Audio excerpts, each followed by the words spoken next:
Hello, everybody. Welcome to Real Dad Speak. My guest today used to live, work, and he raised his children in the Midwest for many years before he relocated to the southern part of the country. And now he's enjoying much more warmer weather. His youngest daughter moved to Virginia to attend college. After college, things began to change with her physical well being. My guest received a phone call from her causing him to get on the first plane headed her way.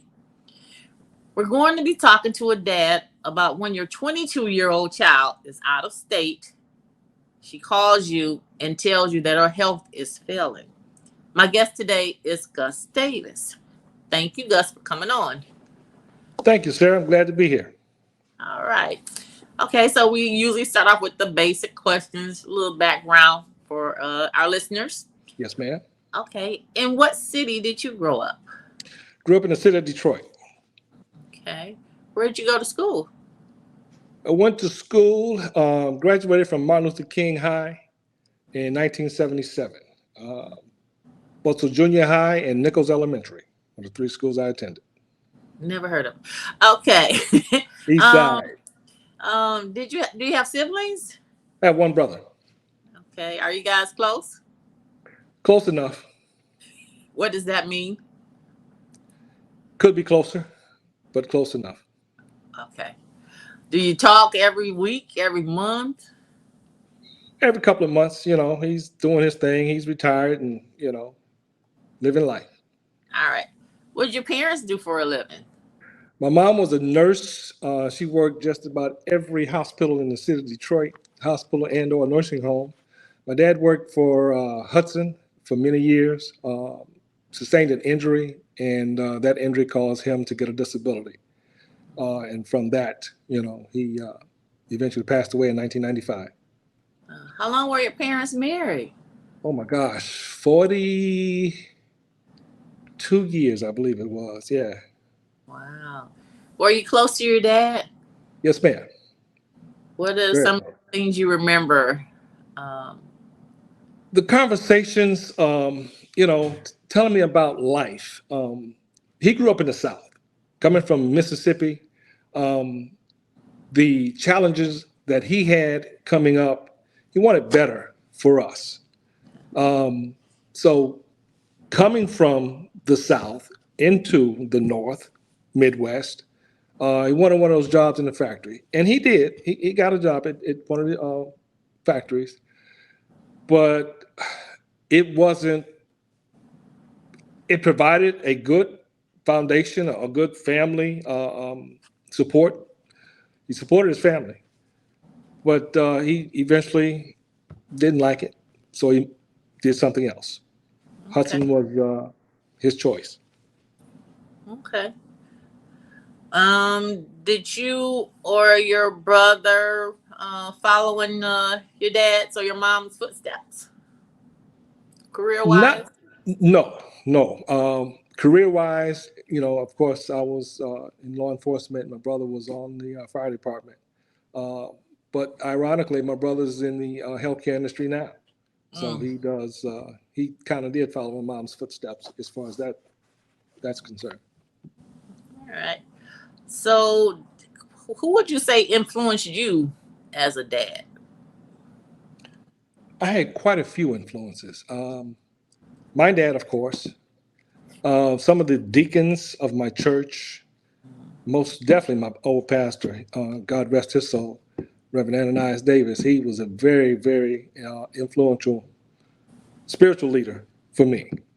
Um, and just some of the friends and comrades that my dad had, Okay. his buddies, looking at them, how they raised their families. And, it's a trickle down effect. It really helped. So, while you were in school, did any of your friends become dads while you were in school or college? Not that I can recall. No, I can't say that they became dads at an early age. No, ma'am. Okay. So, after school, what did you just join the law enforcement or? Did No, you? I left home at 17, went down to Morehouse College, got down there and thinking I was prepared for school and got a reality check, and I wasn't. So my next choice was to go into the military, in which I did. Spent 7 years active, 13 something years, 13 years and several months later, with 22 years all total military service. But while in the Army, I met a young lady and we had a child and eventually got married. That was my oldest son's mom. And, you know, having children, it made you grow, it made me grow up.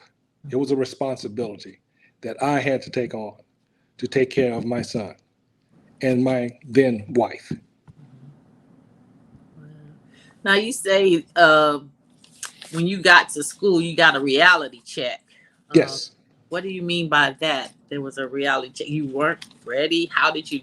I mean, what was it? Being young, 17 years old, fresh out of the house, now you're on your own. Mhm. Um, that was a lot of responsibility, a lot of time decisions that I made, which were at that time, it weren't the best decisions. No. Um,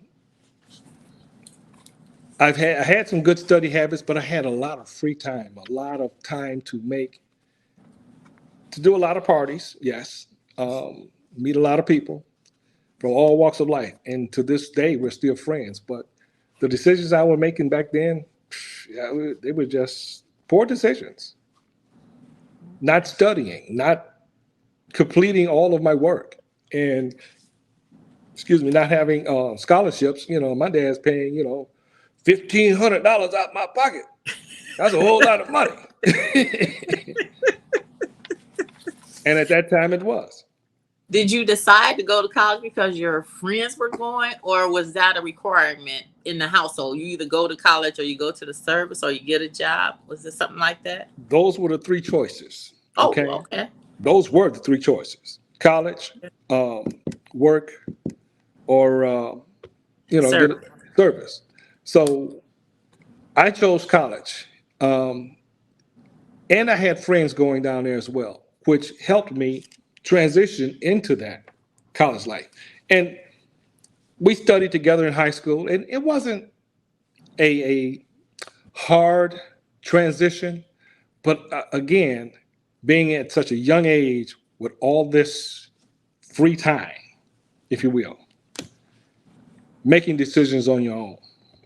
Because your mom is not there to say, get up, go do Right. your homework, go wash your clothes, go do this, do Absolutely. that. Absolutely. You became an adult quick, huh? Quick, fast, and in a hurry. Well, I just want to say, let me say it now. Thank you for your service in the military. We Thank you appreciate for your support. it. All right. So, uh, when did you decide you wanted to get married and start a family? I mean, you just have, how long were you in the military before you decided that, Probably 2 years in, I decided, hey, I need to settle down. I have a family now, and it's time to take things serious. I have a son. I need to set an example for my son to be a young boy, a young man, an adult. How do I want him to remember me being responsible, being protective, and taking care of my family? all right. So, let me see. So you and your first wife, did you guys move back to the Midwest, or No. where were you? We went back to her hometown of Atlanta, Georgia. Okay. Um, Stayed there. Oh, a couple of years. I can't recall, but I was back and forth between Augusta, Georgia, which is Fort Gordon, and Atlanta for several years. Um, Left there and went to Fort Bragg, North Carolina. Stayed there for about 18 months. Yeah, about 18 months. Then I had orders to go overseas to Germany. That was an experience. How so? A brand new family in a totally different country, no one speaking the language. It was a learning process all over again. It's my, it was like, you know, in kindergarten, learning your ABCs all over. Mhm. The transportation, the language, counting the money. It was a lot to absorb at such a young age. Yeah, wow. Unfortunately, my ex-wife, she wasn't feeling all that. It's just too much, no familiarity at all. No one she knew, no one she could go to. And I'm at work, she's at home. I get home, well, don't let me go on a field training exercise for 30, 60, or 90 days. I'm gone. And when I get back, she want to talk, talk, talk, talk, talk. And I just want to chill. So Mhm. that was a challenge as well. So that kind of like separated you guys Yes, and led yes. to okay. You Her being coming back to the States, and it was. I mean, once that happened, it looks like the relationship just fizzled from there. wow. So when do you come back to the States? Uh, Came back. Probably this was the early '80s, probably '82, '83, and went right back over. Maybe seems like a year later, right back to Germany. But this time I was in the southern Bavaria, Stuttgart area, little small town called Schwäbisch Gmünd. mm. Did you learn any of the language or I did. I had a little apartment, and my landlord's daughter, who was about 14, 15, she was high school age, but she was trying to learn English and I was trying to learn German. And we really taught each other. She taught me German, I taught her English. that's good. Okay. So you come home and you're out of the service and then what I come home out of the service in November of 1985, um, get back to Detroit, um, recently divorced. And well, actually, I was going through the divorce at that time. And I worked for Farmer Jack. I don't know if you remember that grocery store chain. I I do? stocked groceries from November till March, November of '85 to March of '86. And in between that process, a news bulletin came on the television and said that Detroit police was hiring. Come down, take the test. I went down, took the written test, the agility test. I just got out the military, so I'm in shape. I'm like, let's go. I did it, passed everything with flying colors, um, and I'm on the police department. In April, I walked into the April 14th, 1986. I walked into the academy. Wow. Okay. So is this where you happened to find this beautiful young lady that you made to your second wife? I did actually. We were in the same academy class. We studied together, and we liked each other, and eventually fell in love with each other, and had my daughter, had my son. From that marriage, we stayed married 14 years. Okay. Um, and I had a son by a previous marriage. She had a daughter by a previous relationship, Okay. and we had a blended family. And it's like scrambled eggs. Everybody get in there, get in the mix. All right. I was going to ask you, tell us about how it is being a blended family with young children. It's it has its challenges. It really is. And I've always said after that, my hat's off to any man or woman Hmm. who can come into a situation with children already involved. But understand this, I had to ask my stepdaughter if it was okay if I married her mom. because I needed for it to be okay with her first. Right. Or, I just trying to put everything into perspective. Mhm. Um, I love your mother. I love you. You have a dad. I'm going to be your stepdad. I know there are parameters for being a blended father. I'm there to support. I'm there to make sure you get everything you need,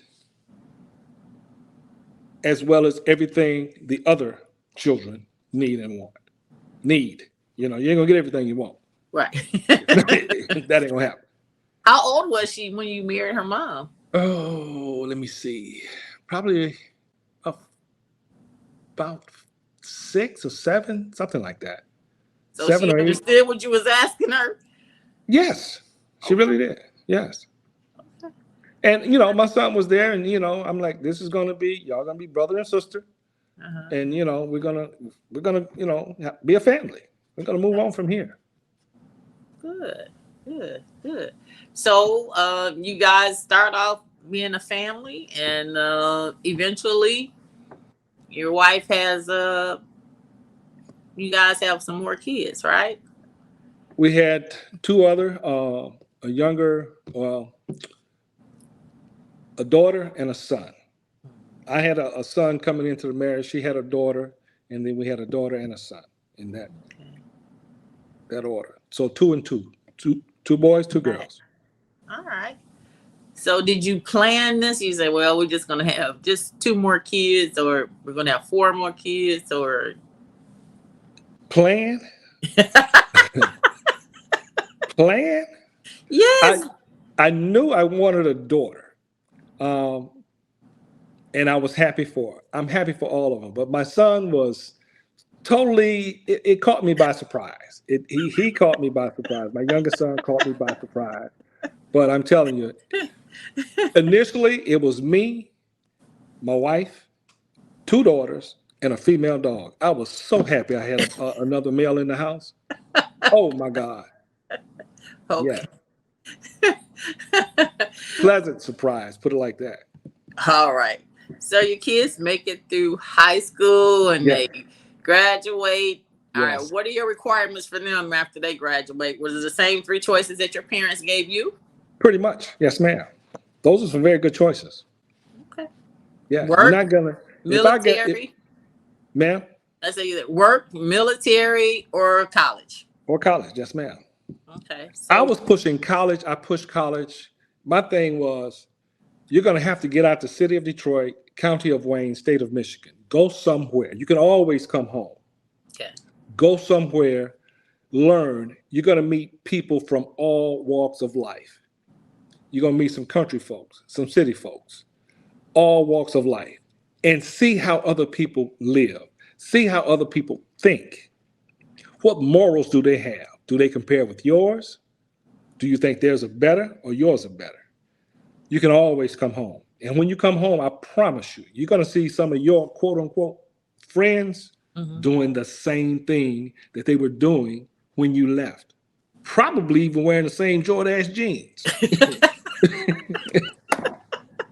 You are okay. So, what choice did your son make when My he oldest graduated? son decided, hey, Pops, hey, college ain't for me.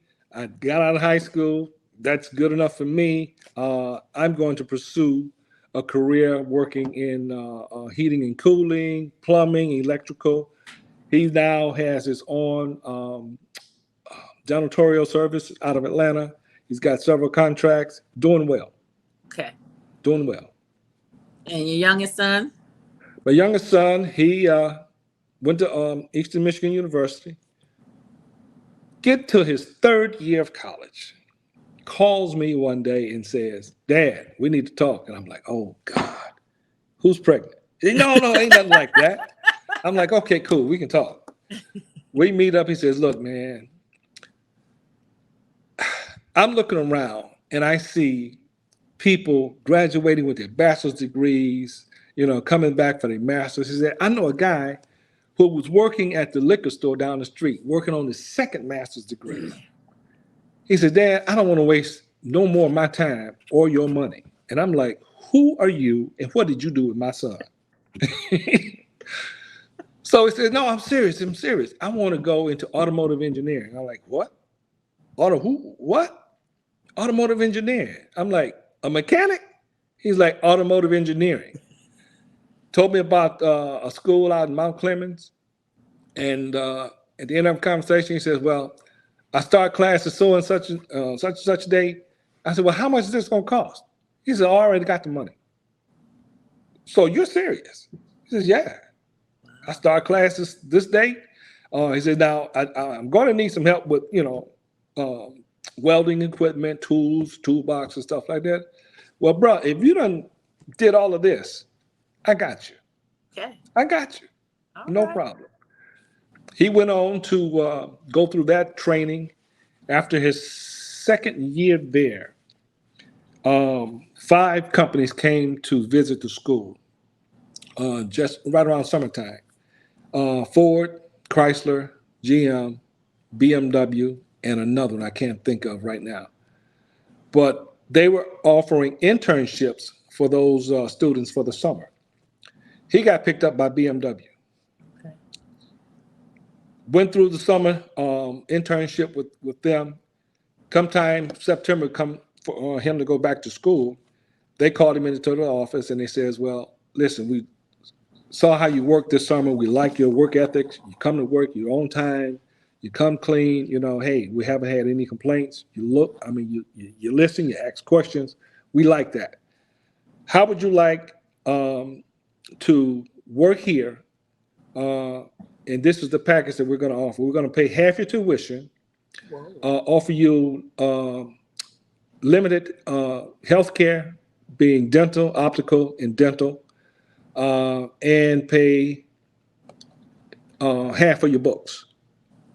So he called me and said, Dad, I don't know what to do. I said, well, let me tell you what you're going to do.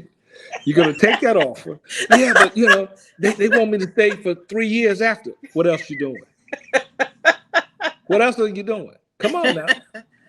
He says, well, I guess I'll sign the paper. Yes. Upon graduating there, he went to work for BMW, and he loved it. Okay. He really liked it. And then once that time was up with them, he's like, you know what? I want to go in the military. I'm like, dude, you're all over the map. Come on now. What are we going to do here? Because I see a car I like. With a discount. With a discount. But he eventually joined United States Air Force, where he's just got stationed. He was stationed. He left San Antonio, went to his training in Virginia, left Virginia, came down here to Louisiana. And was at Shreveport, Louisiana for just this past year, April 10th. He deployed to Kuwait. He's in Kuwait right now. Wow. Yeah. So he's happy. He's thinking, he's looking. He's like, man, I'm getting promoted. I'm liking this. I'm like, well, you're gonna run into some challenges. So they're coming. It's called life. Be prepared for it. Is he talking marriage or anything at this point? Not at this point. No. He's got to make that next level. He pushes himself, and sometimes I tell him, I say, son, you're your worst enemy because you push yourself too hard, too often. But that's a good thing because he's like a sponge. I've never seen a young person like this because he just absorbs everything. Wow. Everything. That's good. That's good. So what is your older daughter? Did she go to school, get a job, or? She went to work for Blue Cross Blue Shield. Well, let me stop. Let me back up. She started out with NBD Bank. Then went through to Blue Cross Blue Shield. Worked for them, I want to say, it was over 10 years. And in that time, got married. Her husband was on the police department. He decided to go federally. and in order for him to be promoted to the next level, he would have to move. So they moved to a southern state, and she then completed her education and now runs a medical billing out of her home. And she has, I want to say, 6 clients, and her largest clients are from the country of India. Wow. And I think she said at last count she had like 90 people under her. So Very good. she's doing very very well. All her and her husband, 6 figures and beautiful home. Um, everybody's doing fine. Are you a granddad yet? Yes, getting ready to be a great grandpapa in Wow. a couple of months. Yeah, July, end of Okay. July, early August. I'm expecting. All right. Well, congratulations. Yes, ma'am. So, the last baby, your youngest daughter, Yes, ma'am. she goes to college. Yes, she did. And what happened after that? Get down to college. I'm thinking she's gonna, graduate and whatever, and come back home. She got down in Virginia and just absolutely fell in love with the city, the state, everything about Virginia. I'm like, well, when you coming home? She says, I am home. I'm calling you from my house. So I'm like, well, hey, you've done what you set out to do. Be careful. Be aware of your surroundings at all times. That's all I ask. If you need anything, let me know. She's living there for how long? Oh my God, she stayed there about 8 years. Yeah, about 8 years. Was it there that you got the phone call? It was. Yes, ma'am. Okay, tell us Yeah. what happened. I get a phone call. She's like, Daddy, I need to talk to you. Um, I've got some things going on with my health. And I'm like, well, you've been healthy as a bull. I mean, what's going on? Uh, they say I have rheumatoid arthritis and lupus. I'm like, I've had family members who've, one of my relatives suffered with rheumatoid arthritis really bad. So, knowing what he went through, my mind automatically went to the worst case scenario. Uh, my relative, he could not even pick up a fork or spoon to really feed him because his hands were just so twisted, and he couldn't hold anything. That's where my mind went Mm. immediately. So, like you said, I jumped on a plane and I go to see my baby. And when I tell you to see her for the first time, um, now I've seen her, throughout the years, but to see her in that state, I didn't know that it had developed. Mind you, she still can do things now, but then, I mean, her right hand had started to like drawing up to where she couldn't. It was hard for her to open and close her hand, like anybody else. It was very hard, very difficult. I remember before leaving, she called me one day and she had, she was trying to she was off work and was trying to go home, but she called me. She said, "Daddy, I can't start my car." I'm like, "Well, just put the key in ignition." And she said, "I can't turn the key." And I'm like, "Are you serious?" I said, "Stop playing." She says, "No, I'm serious." We stayed on the phone for over an hour until she was able to turn the key. And to put the car in reverse and drive, it took her to take both hands and then drive home. We talked all the way home to her until she got to her apartment. And once she got there, she says, "I'm okay now." And I knew then, for real, something is seriously wrong. And once I got there and saw her, physically saw her, I tell you, it how do you miss that? I don't. And like she told me, she said, "Daddy, this is not your fault. Um, you don't have X-ray vision. You can't see through my body. You don't know what's going on." And it goes back. I started thinking about all the times to where she was like, I can't do that. And I would say, come on now, stop being lazy. Wow. All of that comes back, and I felt so bad. So when she was young, she was having symptoms, but you thought she just didn't want to do it. Well, my children played sport, the sport of the season. You got to be doing something. Right. I ain't getting no break. You ain't getting no break. Come on, let's go. Football, baseball, softball, cheerleader. You're gonna do something. You got to do something. Okay. But she played softball for years and good at it. Mm-hmm. But I just, those times, where did all this come from? When did it start? That's all of this is going through your mind, you know. And her mom and I, we had conversation after conversation. Well, when do you think? Well, I don't know. I remember the time she did this, or she was feeling this way. And you're trying to piece things together, and it's hard because you don't know. You don't know. So this is hereditary, according to the doctors. Hereditary. Again, I had a family member who was stricken with that to the point to where he was just bedridden. I mean, he was just in the bed, and you had to feed him and get him up to go to the bathroom and bathe him and whatever else, um, because he couldn't do for himself. It's I don't and well, right now I think it has something to do with your blood type. This is my thing from all the research that I've done independently. Um, this is some blood type issues in there. I know my blood type, her mom's blood type, but I don't know hers, and I think she's a universal recipient Okay.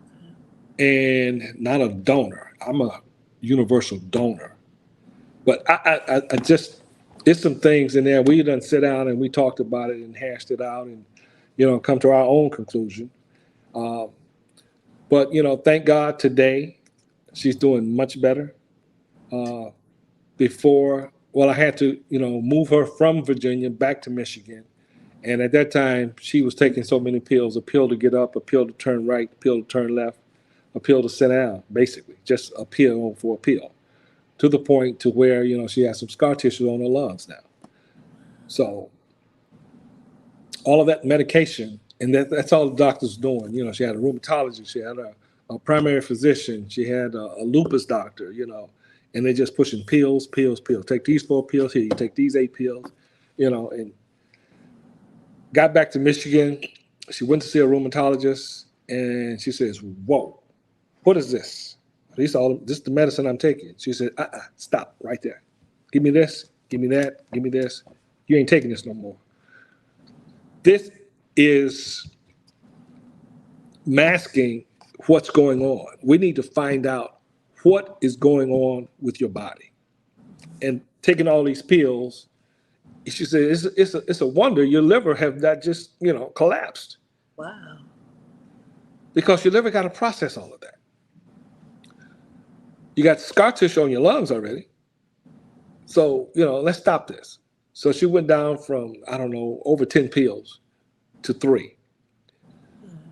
Started a regimen of healthier eating, diet, recommended, because of her pain in her joints, knees, ankles, hips, all of that, recommended water aerobics. Would go 3 times a week. At the height, I want to say my daughter, she was probably 235, 240 with all of that medication. Right now, she might be 190, 185, 190. All of that weight left. Um, she still has her issues, but all the medication, she's not taking that anymore. That's good. She's doing a more holistic, if you will, Mhm. regimen. Her diet, no meat. She's Okay. not eating any meat. It's basically plant based, pretty much. But and man, her thoughts, her skin, her eyes, is just so radiant. It's amazing. I'm like, I don't even want a piece of chicken now. What But about her hand? Is it it's any still flat it's or it's a it's little? still a little bit, but she has more mobility with that right hand now. That's good. Through physical therapy, and some things that she does on her own. Okay. She's when I tell you this young woman is resilient, trust and believe. She is. Okay. All right. So, is she thinking about getting married and having kids now that she's got a more normal life again? Well, that's you're asking the wrong person. Did she talk to you about it? How about that? We talked about it. Okay. So, what do you tell your daughters when if they come and say, "I want to," like your oldest daughter? What did you tell them about? What advice did you give them? They said, "Dad, I think I want to get married." Be humble. Know who you are first. Okay. You have to know who you are. You have to know your limitations because we all have limitations. Okay. Um, First and foremost, seek God in your life, in your marriage. If your husband, if you're praying and your husband's not, I mean, you're not equally yoked. Okay. If you can pray out loud where your husband can hear you praying for the both of you, but he can't, you're unequally yoked. I need a praying partner because you have to have that divinity in your life. You do. And when you say know yourself, how do they get to know that? How do they know who they are? How do you think you get to know who you are? Trials and tribulations, Okay. your upbringing, what you will and will not do, what you will, where you will and will not go. Okay. That's all a part of your moral compass. I really believe. I used Okay. to tell my youngest son, let me see your friends and I'll tell you where you're going in life. Mm. Because if you're talking about going to East, when you're at Eastern Michigan University, you're talking about going to the library, but they want to go shoot some basketball and go smoke weed. The two is like oil and vinegar. They don't mix. All right. So friends or associates can have a direct effect on some of the decisions you make in life. Mhm. And we've seen people come into the office and it's two or three of them and everybody is trying to make themselves in the best light. Right. Don't let nobody make a decision for you because guess what? They're not going to have your best interest in mind. Make a decision. Now, today, you made the decision. Tomorrow, you'll be like, what was I thinking? But you made a decision. There you go. True. All right. We're gonna take a quick break. Stay tuned, everybody. We'll be right back.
Welcome back, everybody, to Real Dad Speak. We're talking with our guest, Gus Davis, talking about when your 22-year-old calls and says, Dad, my health is failing.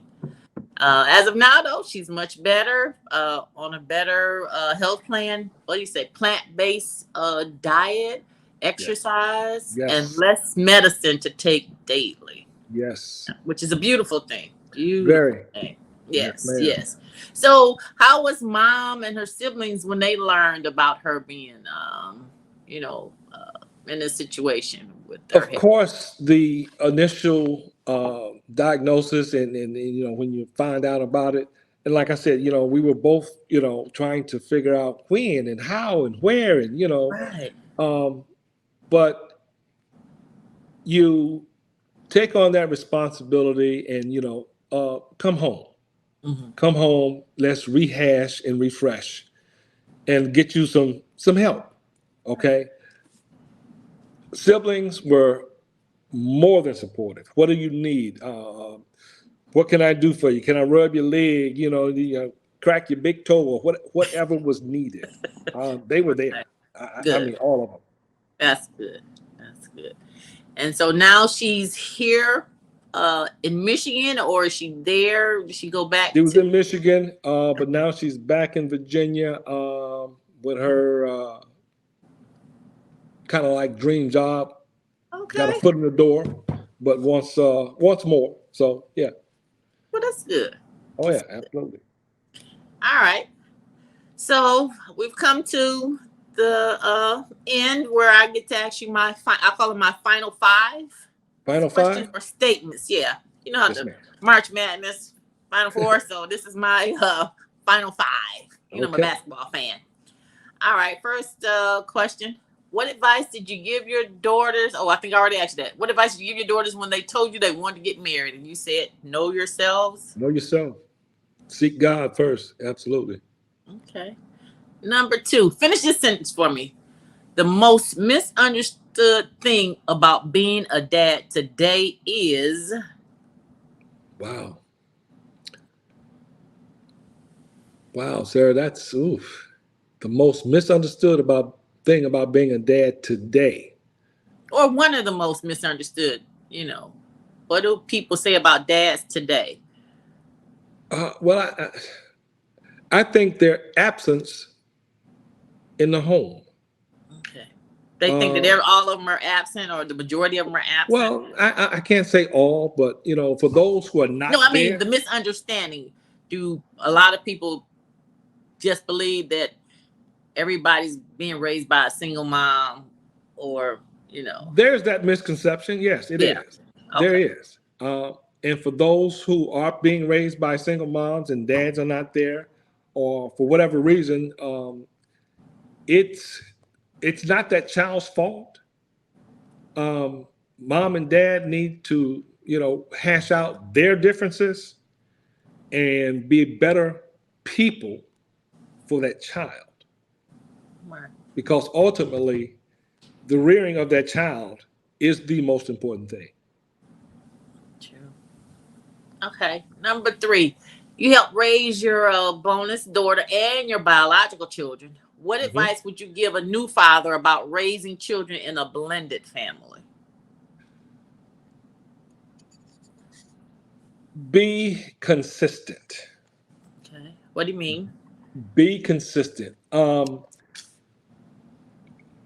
child is more important than the other. None of them.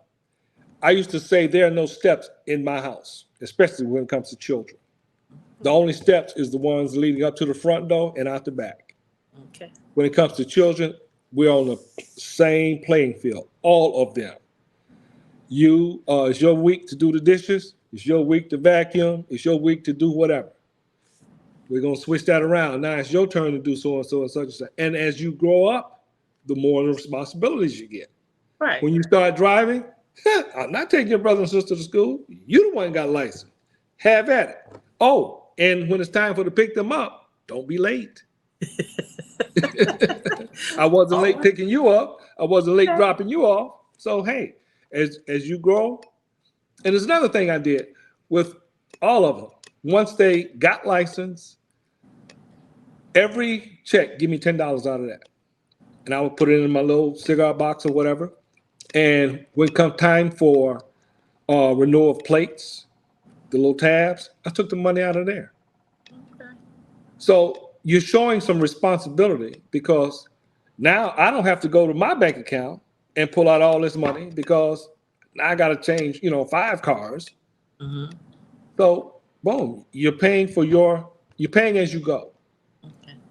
Did you buy them those cars? I did. Okay. And We it did. was okay. And the purpose was like for the older one to be able to take the younger ones, or the fact that they were. Why did they get a car and not have to buy it on themselves? Was it because the grades were good? Was it a Grades reward? were good. Everybody had. I mean, I had some pretty smart children. Oof, gosh, they really not surprised me because my thing is that's your job. You're supposed to get A's. My Right. son, I can remember telling my son, for every A you get, I'll give you $20 or whatever it was. He come home with a notebook full of papers with his name on them, but he got an A on this paper. I'm like, no, no, no, no, no. I meant for the report card. Well, that's not what you said. Wait a minute, dude. You got about 15, 20 papers here. And every one of them I want $20. Yes, that's what you said. I'm like, oh my gosh. So you learned how to be specific when you talk to Specific. him about. Yes, absolutely. Be specific. That's cute. All right, my fourth question. What do you think is an important thing for your daughters to know about you as a man and as their dad? I will be there for you as long as God keeps me here. Okay? I don't care what age you are. And I've told my sons, I remember my youngest son, I was on him about something, and he's like, you don't tell the girls that. They're girls. They're my girls. They're your sisters. Okay? If they should call you and ask you for a loaf of bread, brother, you better bring 2. Okay? You're supposed to take care of the women, the females. Take care of your sisters. Okay. I will be here to take care. I will do what I can while I can. All right. Good. And my last question, number 5. What's the best advice you ever received about being a dad? Wow. I keep coming back to the consistency thing. Be consistent. Get up, go to work, come home, take care of your family. Take care of the needs of your family, the household. Be there for them. Be there for them. Okay. All right. That's some sound advice for a dad, a father. And appreciate all your stories, sir. It has Thank been you, my man. pleasure. It's been my Uh, pleasure. and hopefully your youngest daughter will be getting better and better as the days She go is. by, and Absolutely. She her is. health will stay better and not deteriorate or anything like that. She can go on as a young woman and do And she fulfill her is. She dreams. Yeah. will. Yeah, absolutely. Absolutely. All right. Well, thanks for sharing with us, and we will talk real soon, sir. Well, thank you, man. And as Appreciate it. always, I love you. I And it love ain't you a more. damn thing you can do about it. I know, I know, I know. All right, All sweetie. right. Thank you, Gus. All right. Bye bye. Bye.